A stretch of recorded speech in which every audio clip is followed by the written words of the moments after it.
Eu vivo dizendo o seguinte: aprender a falar, todo mundo aprende, claro, tá certo? Mas isso não basta, você precisa aprender a relacionar a fala com a percepção. Ou seja, você ter o signo e o significado não basta, você precisa ter o referente. O signo e o significado são elementos verbais. O signo é um som ou um grafismo. Hein? O significado o que é? Um conjunto de palavras que explica a sua intenção quando você usa o signo. Mas esses dois são elementos verbais, estão na sua mente. Hein? Agora, se você fala, por exemplo, elefante, escreve elefante, é o signo. Né? Aí tem lá a definição do elefante que está no dicionário, é o significado. Algum deles é um elefante? Não. O elefante não é uma palavra. Ele não é nem um signo, nem um significado, ele é um bicho. Hein? Ele existe no espaço tridimensional. Ele não existe como palavra. Isso quer dizer que você aprender a linguagem inteira e não aprender a relacionar as palavras com o seu referente, você nunca vai entender o que está falando. Existe esse treinamento no Brasil? Não existe. Olha, eu li os livros do Frank Reverend Lewis, que é o grande crítico literário inglês, que instituiu a disciplina inglês como disciplina educativa fundamental. Qual é o aprendizado fundamental? Inglês. Porque é com base nesse que você vai entender todo o resto. Se você não sabe inglês, você vai querer ler livro de física, está brincando comigo? É? Você vai ficar só no signo e significado. E daí você ouve uma estupidez como essa do René Descartes, né? Do subjetivo e objetivo, e você acredita. Acredita mais ainda porque o Descartes tem prestígio. Falei, comigo esse cara não tem mais prestígio nenhum. Né? Eu assim, no começo eu admirava o Descartes, depois passei a desconfiar, agora eu desprezo. Assim como Karl Marx. Não tem mais respeito nenhum para o Karl Marx. E muitos outros. Antônio Gramsci, então, nem se fala. Como é que o sujeito não vai perceber que a obra do Antônio Gramsci é toda vigarice do começo ao fim? Porque ele diz, é um método de fazer todo mundo virar socialista sem saber. Então, o que? Você está enganando as pessoas. Você está fazendo elas trabalhar para a causa socialista, que é uma causa que elas nem conhecem.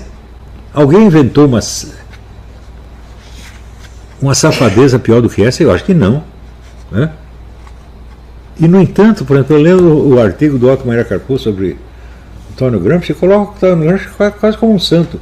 Falei, mas o Otto Maria Carpo estava gagá nessa época. Eu sei que ele estava gagá, por quê? Porque eu vi cartas dele, que foram dadas pelo amigo dele, Pedro Trompovski, em que a mulher dele se queixava de que a casa dele estava cercada por tropas do exército para prendê-lo. Otto Maria Carpo nunca foi preso.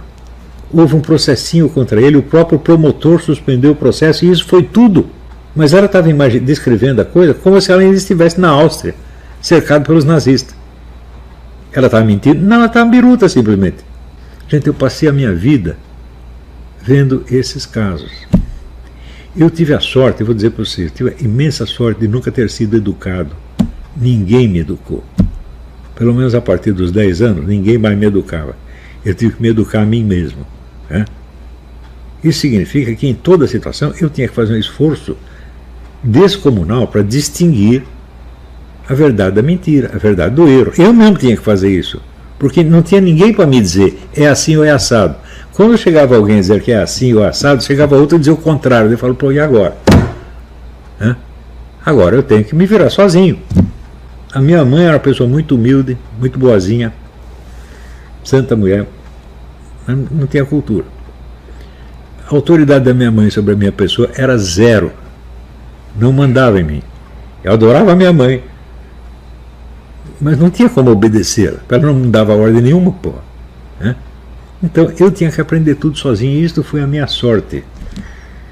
Porque quando mais tarde eu decidi assistir aulas como ouvinte na USP, na PUC, etc, etc, eu cheguei, eu falei, esse pessoal sabe menos do que eu não vou ser aluno deles. Eu não vou me humilhar a esse ponto.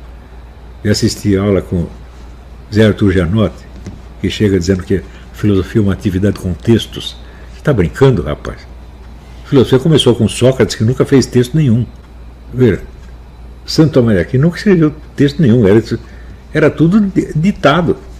Hoje mesmo estava vendo a biografia do Heisenberg, o físico, ele tinha terror de escrever. A noiva dele é que escrevia tudo para ele. Ele ditava, explicava e ela escrevia. Isso pode acontecer. Quer dizer, você vai analisar o texto, você vai estar analisando a noiva do Heisenberg, não o Heisenberg. Está entendendo, gente? Eu mesmo, a minha obra escrita é muito grande, mas a minha obra falada e gravada é imensamente maior. Eu estou aqui na aula 580 e tanto, né? Se cada aula der 20 páginas, são 10 mil páginas. Né? Você acha que eu tenho algum livro de 10 mil páginas? Não tenho. Se você somar todos os livros que eu publiquei, não dá 10 mil páginas. Então, como é que é uma atividade que lida com texto, meu Deus do céu? De onde que esse cara tirou essa ideia? Tirou do seguinte: ele fica lá estudando texto o dia inteiro e ele acha que aquilo é a filosofia. Ou seja, é uma maneira totalmente subjetivista de ver as coisas. Na verdade, uma maneira idiota de ídios, eu mesmo. Ele só olha o que ele mesmo está fazendo. Não, eu pego o livro da Marilena Chauí, ela explica que uma montanha não é uma entidade física, é um valor de mercado. Ah, é? E como é que uma coisa que não é uma entidade física pode ser um valor de mercado? Se ela não existe fisicamente, quem é que vai pagar um tostão por uma montanha? Quer dizer, é uma coisa de uma estupidez que não dá para continuar lendo. Agora as pessoas leem isso e não percebem. Por quê? Não estão acostumadas a buscar o referente. Não se perguntam do que o sujeito está falando. Se você absorve a frase, pronto, já entendeu tudo. Está entendendo? Agora, eu, como era burrinho, e não tinha ninguém para eliminar as minhas incertezas, eu tinha que eu mesmo perceber se eu estava entendendo ou não. E confesso, na maior parte dos casos eu não estava entendendo. E sabia que eu não estava entendendo, então sabia que precisava pensar um pouco mais. Isso não aconteceu para ninguém. O sujeito repete a besteira que ouviu do professor, tira 10, pronto. Estão entendendo a desgraça? Então é isso, gente. Eu vou parar por aqui. Eu ainda não estou 100% de energia. Espero melhorar nos próximos meses. Mas vou continuar com as aulas e vou fazer aquele projeto que eu falei para vocês, de refazer a história essencial da filosofia. O método vai ser o seguinte: eu vou ler os capítulos em voz alta e acrescentar o que eu tenho de acrescentar.